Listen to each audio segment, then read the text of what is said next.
Japan local ட்ரெயினில் இருக்கிற rest ரூம்ங்க. So local ட்ரெயினில் இருக்கிற ரெஸ்ட் ரூம் எப்படி இருக்குது அப்படின்றது பாருங்கள். இந்த டோர் வந்து பார்த்தீங்கன்னா இப்படி நல்லா வைடு ஓப்பன் பண்ணுற மாதிரி இப்படி வச்சுருக்காங்க. இதில் வந்து உங்களுக்கு லாக் பட்டன் இருக்குது, அக்கேருன்னா ஓப்பனு, ஷிமேருன்னா க்ளோஸு, இதெல்லாம் இங்கே கொடுத்துருக்காங்க இல்லைங்களா. இந்த இடத்துல நம்ம ஹேண்ட் வாஷ் பண்ணுறதுக்காக இங்கே கொடுத்துருக்காங்க. அதுக்கு அடுத்தது இங்கே சீட் கிளீனர் இருக்குது, அது ரொம்ப முக்கியம்.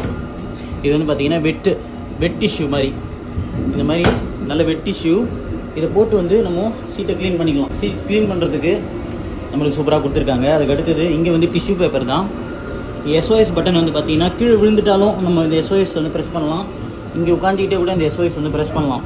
இங்கேயுமே வந்து ஒரு சின்ன ஹேண்ட் வாஷ் கொடுத்துருக்காங்க பாருங்கள். அது மட்டும் இல்லாமல் குழந்தைய வச்சுருக்கீங்கன்னா இந்த மாதிரி குழந்தைங்களுக்கு இங்கே போட்டு டயப்பர் எல்லாம் க்ளீன் பண்ணிவிட்டு இங்கேயும் வந்து டிஸ்போஸ் பண்ணிக்கலாம்.